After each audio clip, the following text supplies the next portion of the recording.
Welcome to HealthTech Hustle. We exist to share stories of the brave entrepreneurs helping to solve the most important problems in digital health today.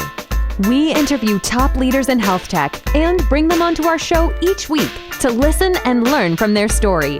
With your host, Rodney Hu, founder of 209 Digital.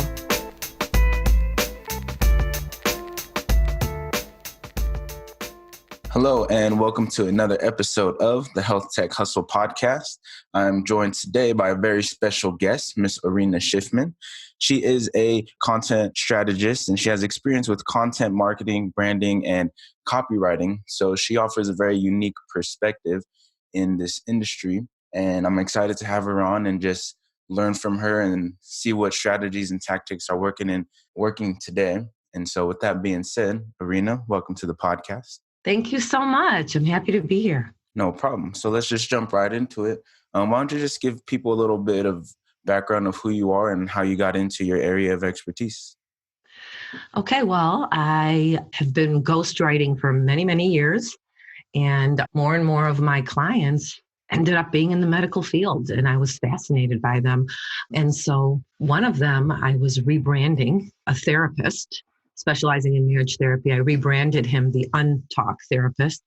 And once we rebranded with a email funnel and a quiz and lots of landing pages, we were ready to start pitching him to a lot of radio and TV shows. And I ended up pitching him to the Dr. Nandy show, which is huge. And they ended up inviting him. He's supposed to be on next fall. So that was so exciting. And that kind of got me noticed by a pair of medical marketing startup founders. And they hired me to lead their content team. And so I started really specializing in health tech then. Awesome. And so you've had experience working with a bunch of healthcare companies and then started getting noticed by health tech companies and started managing the content for them. But what is a major challenge that you've seen while working, from your perspective, while working with these companies?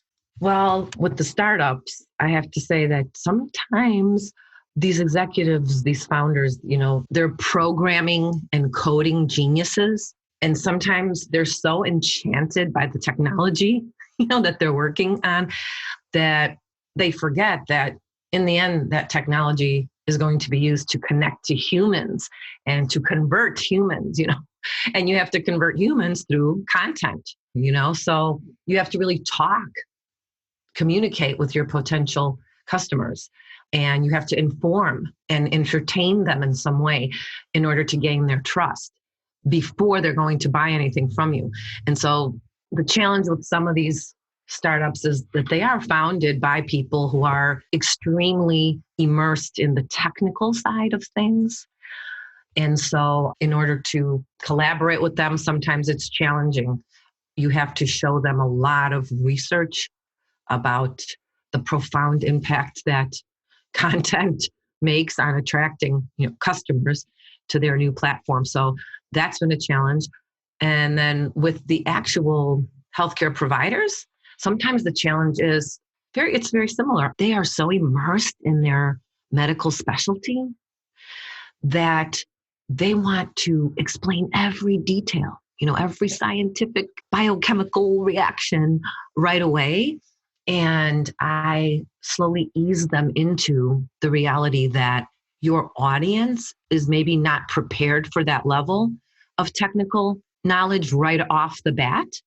And so we start with an emotive call to action, and then slowly we feed them the scientific knowledge behind their condition or their treatment, that we're describing. And so that's a challenge to help balance out these partners in the process sometimes. But I've done it. And believe me, when you get over that challenge, beautiful things happen.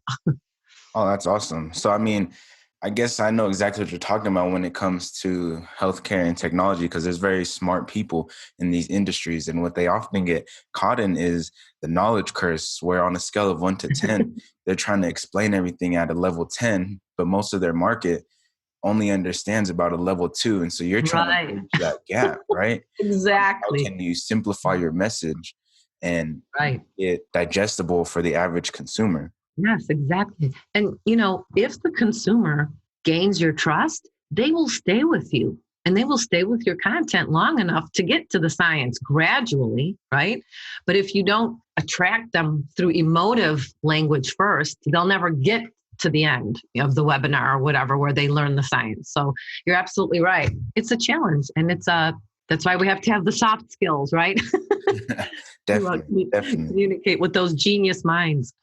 So can you kind of speak to the importance of content marketing when it comes into health tech? You kind of mentioned it before, of just trying to get your brand out there and simplify your message. But what role does content marketing really play in the overall strategy of trying to connect with your audience and connect with your customers? Well, it's huge, especially in healthcare, because such an intimate thing that we're selling and promoting. It's such an intimate thing. And I think people, from all the research I've done, especially when I wrote up the marketing plan for that startup I mentioned, what I discovered is that, Deloitte, every year, Deloitte does a projection, a huge projection of that year, what's going to change in the industry. And the one thing they found is that people now are so savvy about doing their own research. They do not, the first step when they have a condition or a concern is not finding a doctor. That's not the first step. It's doing their own research first. So as you know, everybody's on social, everybody's in these online communities. The first thing they'll do is read about their condition from a trustworthy source, and then they will get on some sort of platform or chat room where they can interact with other patients who have been through the same condition. Only after they do that, and have tried their own sort of remedies, or then they start looking for a healthcare practitioner. So that's a huge challenge, is to earn their trust with the content first. So if you have a platform, you're going to offer a lot of free content first, right? I'll give you an example with the marriage counselor who ended up getting on the Dr. Nandy show. We started with a simple quiz on his website. How far are you from the dead zone? How far is your marriage from the dead zone? People took that quiz.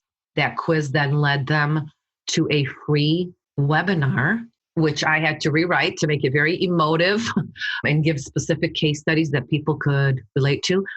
And then once people were excited that they could save their marriage, right, for example, they then, at the end of the webinar, then they signed up for the course. Okay, so that's how important content is if you connect, if you offer something valuable at no cost, and people begin to trust you and believe in your material, they will end up returning and buying your either content or your product or service. So it's very important in health tech. Okay. So you take more of an inbound approach, just trying to build that trust and build that relationship in the beginning by being able to provide that valuable knowledge and information. And so when you're working with these companies, after hearing you speak right now, it seems like most of the content you're making is directly to the consumers and towards the patients who have these conditions. No, not only that. That is, some of my clients require that, but I have also done a lot of B2B content. Okay, yeah, that was my next question. Like, yes. What would be the difference in creating content for B2C versus B2B? And is there a difference in mindset and strategy and how you're going about presenting the information? Oh, absolutely. So I'll give you a perfect example. I was working with a client, TA Sciences. They are a supplement manufacturer, and they had done years of research on this brain supplement. Fascinating work, just fascinating. And they were now ready to distribute it to doctors all over the country, who then were going to need a way to help them sell it to their patients, right? So the company asked me to write up a content plan. I wrote up a two-pronged content plan, one that was B2C and one that was B2B. And basically, this was everything from landing pages to e-blast newsletters to ads. And when you are speaking with actual healthcare practitioners, of course, you're going to be able to elevate the language a bit, right? You have to have a lot of evidence-based content, okay? Credible sources. You need to do a lot of citations of clinical studies. The company had done one of their own clinical trials as well, which had been published in medical journals. So when I was writing, for example, the newsletters for the actual practitioners who were going to become partners, I had to cite these clinical trials, the most recent ones, and I could actually leave in the content, I could leave quotes from the study because these doctors could read it and understand it as is. And I think that they would trust that language more versus, okay, on the customer side, for the customer newsletters, which then we sold that whole content plan to each practitioner, right? And then they would email that out to their customers. So with that content for the customers, I translated the technical material. I tried to find, metaphors or case studies or just simplify the language in explaining how this supplement actually works on your brain. And I always start a customer piece with a case study that they can relate to. Maybe this has happened to you or somebody you know, right? And then you go from a case study that they can envision and imagine and maybe have even lived through, and you slowly then back that up with a little bit of science, in simplified language, explaining how the supplement works. And then at the end, you always refer, because some of these readers do want to delve deeper. There are a lot of customers who want to, then you will always give them that opportunity by then linking to a clinical trial if they want to go, but you do not put that scientific language inside the body of the content for the customers. For the doctors, yes. And the other thing I found that when you're writing for doctors, you should always try to cite influencers in their field, because all those doctors, obviously, think about this, they all someday they would love to be an influencer, and they would love to be associated with these prominent MDs, who are very well known and who have New York Times bestsellers, And so when they see a name like that associated with a product or a company, that gets them to open the email. So, it's just the fact. Everybody has egos and they want to be associated with that. So I always try to reach out for my clients to influencers. And you know how big influencer marketing is. So in their field, and if possible, I try to use those names, to our benefit. And so far it has worked for doctors, definitely.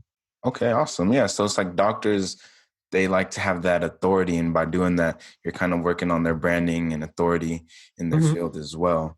And so that's an interesting perspective on your take and your process for producing content for B2B compared to B2C and like the differences. Because I feel like when you're doing B2B, there's a lot more research and there's a lot more, high level knowledge that you have to go in and learn. Yep. So from the content creator standpoint, when it's something that you don't know and you have to go research it, how's that process? Is it pretty difficult to learn the new information and interpret that in a way that you can effectively communicate with other people? Yeah, it can be challenging. You're absolutely right. It can be challenging, but when you have enough sources, and that's something I did at a startup where I was managing a content team. The first thing I did is created a brand manual. And then after that, I taught the writers how to follow the brand manual. And then we created a resource guide. And I just spent a week just looking up sources for these writers. And I think that you become more confident when you have a lot of sources and you start finding one that you prefer, that that the language makes more sense to you, or the way they structure the journal, makes more sense to you. Once you find that go-to list of a few sources, I think you become more confident as a writer. And then also, you can't be afraid. If you don't understand a clinical trial's conclusion, reach out to the people who wrote it. They love to talk about their work. So yeah, if you have to, if it's hard to understand, you just reach out, have them try to explain to you. And then sooner or later, you'll come up with some kind of, metaphor or image or even just a case study about how the body works so that people first can envision it, And sooner or later, if you talk to these experts, it's interesting. If you talk to them long enough, very often they will come up with that image for you. Okay. Just by trying to explain in layman's terms. And so that's really the value of the content, right? Is by being able to interpret this information and turn it into a metaphor or a story that relates to people and doesn't overwhelm them with the technical information, but is able to tap into the emotional side of how are they feeling. So that's interesting. And just and educate them on a level that they can remember what that product does to their body. Not overwhelm them with details, but something that they'll remember, like a catchphrase that they can then tell their friend, oh, I ordered this supplement because this is what it does for your brain or whatever. It's something that's repeatable. I think if it's repeatable, you're good because people are going to talk about it. People are going to talk about that content then, if they can repeat it. Awesome. And so I already heard you mention that you've worked with a content team before. And so I know in marketing, it's very important. You can't wear all hats at the same time. So can you kind of speak to what kind of team would be ideal to have put together when it comes to marketing or when it comes to content creation? Oh, content creation. Yes. I think what I've learned by not having this is how important collaboration is between the programmers, so the front end programmers, the designers, and the writers. It's very important. And then the marketing managers who actually send out the content to the clients, so to the doctors or to the patients. If those 4 people aren't cooperating, and believe me, I've seen this, so I know, then it's going to flop because it's a synergy. All those elements work together. So if the front end developer doesn't understand why the designer needs something done, and if the content writer and the designer don't talk and don't design together, right? Then all that writing that I do and that my team does might never get read if it's not presented in a form that is palatable and easy and user experience friendly, as you know, right? So it's all about user experience. And it's also, so that's why the programmer, the designer, and the writer have to work together. And then the marketing manager who is tracking all this, right, has to constantly be giving feedback on, well, how is this content, how is it succeeding, And I'll give you an example. When I first came to this startup, all clients were sent one e-blast. And I thought, this can't be it. The marketing managers kept complaining. Hey, you know what?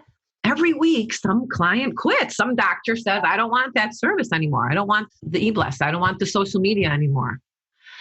And I said, well, let's sit down and look at this. So we looked at literally nearly 100 clients, over the last couple of years. And I looked at all of them and analyzed what their specialties were, right? Well, turns out they fell into about 3 different categories of specialties. And of course, they were rejecting content that had nothing to do with what their job involves, right?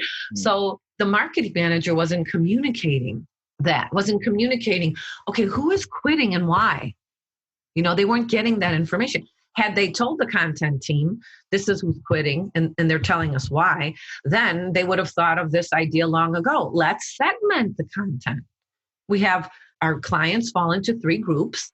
We need to write content targeting those 3 kinds of medical specialties. And once we did that, guess what? Within a month, people stopped quitting because they were seeing themselves valuable information in their content. So I came and found that, but had those departments been communicating all along, they would have never gotten into that problem. So just as one example. Awesome. And so if you really think about it, you're segmenting out the content because a company doesn't just have one target audience or one buyer persona. And by communicating at a high level and between all departments, you're able to communicate, hey, this is who we're targeting for this campaign, or this is who we're targeting for this campaign, and this is the kind of content that we need to create.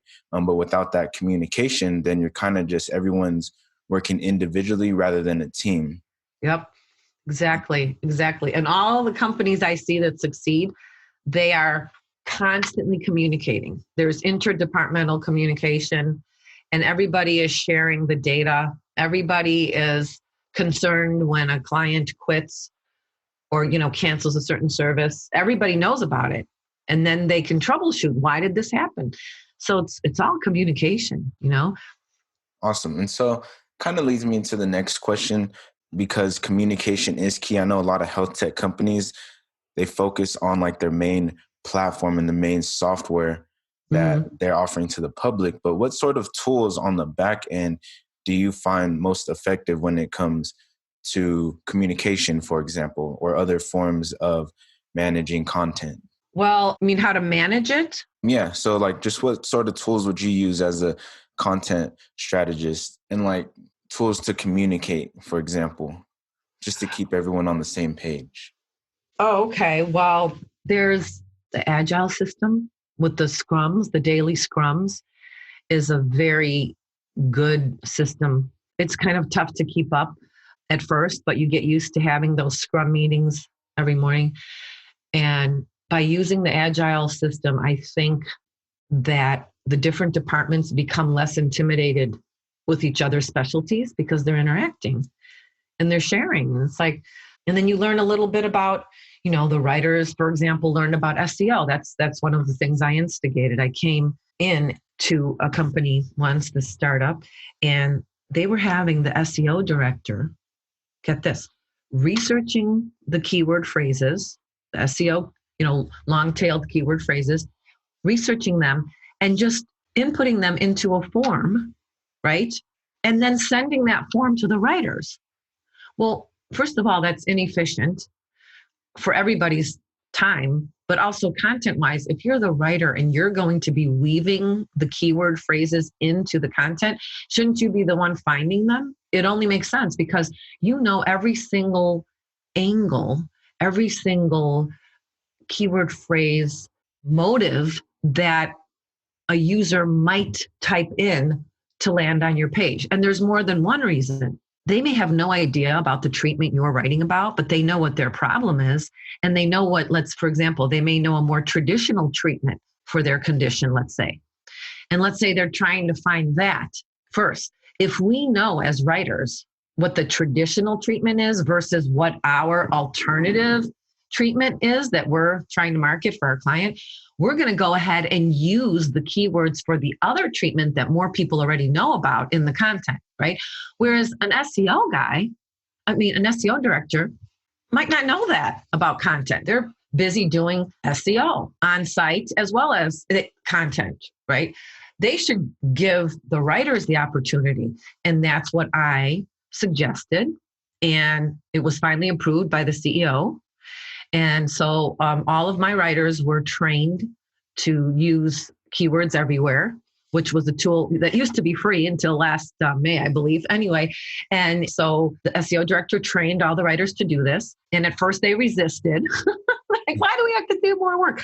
But in the end, it was very clear, I think, to them how important that was. And we ended up finding very interesting keyword phrases to weave in that were just not as obvious.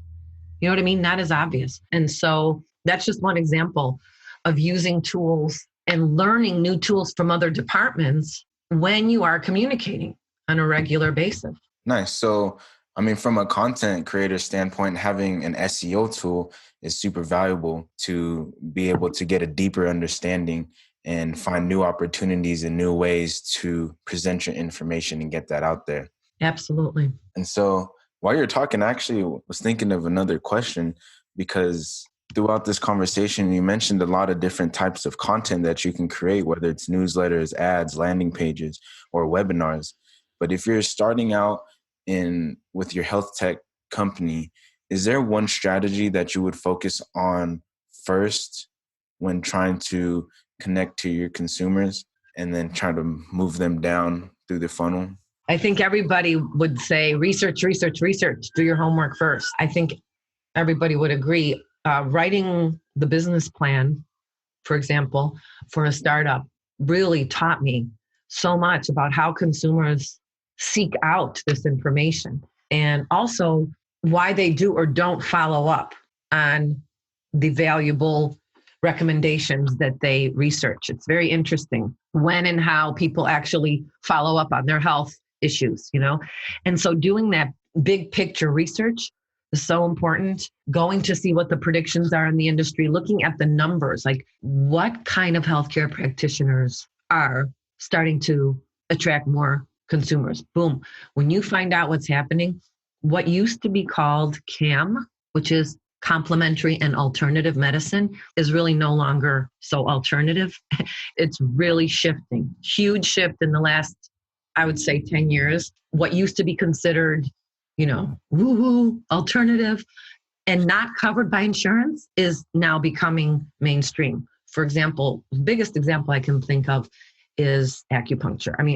10 years ago, your regular MD would be like laughing and, oh yeah, whatever, Chinese medicine, yeah, right. Well, guess what? Now, major medical institutions, some of the top in the country, have entire floors. Hospitals have entire floors just dedicated to pain management. And number one, bookings, acupuncture. And now it is covered by insurance. Just 10, 15 years ago, insurance companies would have laughed you out of the water, So that's just one example of how what used to be considered CAM or integrative medicine is another term very similar, which integrates all of your bodily systems instead of just focusing on one, because Western medicine for most of its history has taught medical students that you are a specialist. You are an ears, nose, and throat specialist, and that's all you care about, right? You are a heart specialist. You are an OB-GYN. Well, that's changing because the reality is that all of these systems in our bodies work together synergistically. And so you need to look at the whole person. That's why it's called integrative medicine. How do we integrate all of our bodily systems? And I think there's a huge disruption in the industry, which is why I got so excited about working in it and started specializing in it, because I just find it's a fascinating time in healthcare, not to mention what we're going through now with, our first extreme, this coronavirus wake-up call here. It's going to disrupt the industry even more. And it's going to make us look at how integrated everything is and how connected we all are. So the strategy, going back to the strategy, is look up all this research first. Find out what the big picture is and the trends, and try to project what people are going to want in the near future and then in the far future. And so after this whole craziness is over, there'll be a lot more research to do. Again, I think people are going to be looking for healthcare in a whole new way after this. Awesome. So it's very interesting because, as the content strategist, you have to do a lot of research, especially if that's not your area of expertise and you didn't go to school for years to study something special in this field, right? So you have to do a lot of research so you can understand the information that they're presenting. And so you provide a unique perspective because you've worked with these doctors, you've worked with companies in healthcare and health tech. And so what sort of advice would you have for others who are trying to get into health tech and that are trying to grow a company or create content? Don't do it alone. Reach out, get a mentor. I think when I was younger, and so many people starting out, like, I'm going to do this alone. I'm going to get this done, and you end up wasting energy and making more mistakes than you had to. If you reach out to a mentor, somebody who's done what you've done before, first observe, learn, even offer to work for free to get some knowledge about a certain industry or to get portfolio samples if you're on the creative side. I did that many, many years ago. I reached out. I said, hey, looks like you need landing pages on your website, or it looks like you need a bio, because a lot of these people are really good at what they do, but not at content, not at writing about what they do at all. So reaching out, getting a mentor, getting some samples under your belt, it's like I've seen people try to start companies or apps or something before they've ever even shadowed someone else who's done it. or been out in the field and gotten their hands dirty. And I think, wow, this is going to be interesting to see what happens with this one, because you really do, you have to get out and get your hands dirty. And if that means sometimes working for free a little bit, or just following somebody through their day, or reading up on their mistakes, why not learn from somebody else's mistakes first, before you make them yourself? Yeah, definitely. Awesome. That's some great advice. So we're coming up towards the end of the podcast, and I want to end on a more lighter note, a little exercise I like to call the rapid fire round, where I'll ask you a couple questions and then you just give me the first answer that you think of. Okay. Awesome. So question number 1, what is your favorite book of all time? Oh, God, it's so hard. Okay, I'm going to have to say The Elegance of the Hedgehog by Muriel Barbary.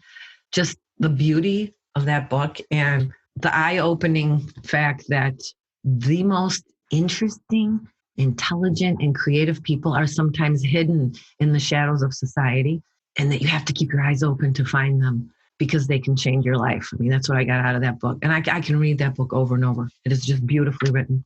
Awesome. So who's the most influential person in your life or career? Life would be probably my father, rest in peace. Almost lived to 100 and taught me to be yourself and don't care what other people think or do. He used to always say, be the sun, not the satellite that revolves around the sun. Be the sun. So that's my life.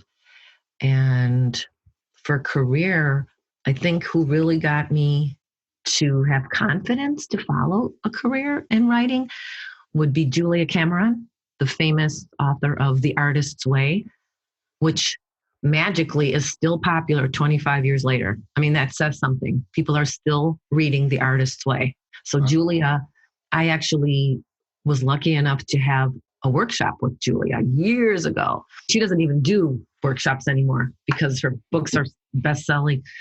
But she, I think, enables people to believe in themselves enough to shut out all the voices in their heads, criticizing them and telling them that they're not good enough or they can't do this, Mm-hmm. And 25 years ago, I needed that. And she provided that. And I'm very thankful for her and her book. I'm about to check that out. What is one goal you want to accomplish this year? I would love to make time for some of my creative writing again, the kind of writing I used to do when I wrote lyrics for jazz singers and screenplays, and try to get back to creative writing as well. Because what I've learned is you can write for work, but if you get out of touch with the creative storyteller, then your paid work suffers. I've noticed that because many of my clients have used one word to describe me. Over 20 years, it's creative, right? And how can I be creative? How can I continue being creative if I don't refill that jug, So you need to refill and refresh your creativity with completely, non-tech, non-work related stuff. And believe me, that will transfer into your client's workload. Absolutely. Gotcha. Last one. What is one piece of advice you would give to your 20-year-old self? Take chances.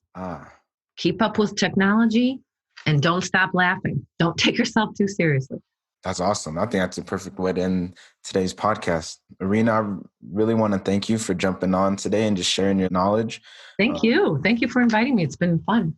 I learned a lot from the content strategy and content marketing perspective of business, and just the importance of being able to simplify your knowledge and really just present information that's digestible to readers, and just the difference in creating content for B2B versus B2C, and the different types of tools you can use to supplement your expertise, and really just the importance of communicating with your team and finding a mentor to help with stuff that you don't know, and just being smart enough to know what you don't know. And so, yeah, exactly. You said it. Yeah, definitely. So I appreciate you coming on and sharing your knowledge. Is there anything that you want to share with people, and where can people find you at? Well, the best thing to do is to look me up on LinkedIn, Oryna Schiffman on LinkedIn, and just send me a message and I can send you a password to my portfolio. And in that portfolio, you may see yourself. You may see somebody that resembles you or reflects your needs, because there are a lot of case studies on there. So once you see those, you might be sparked, and I would love to help you in any way that I can to develop your content and convert your customers. Awesome. Well, thanks for hopping on today's podcast. Thank you. Thanks for listening to today's episode of HealthTech Hustle with Rodney Hu, founder of 209 Digital. Tune in next week for another interview with an expert leader in digital health.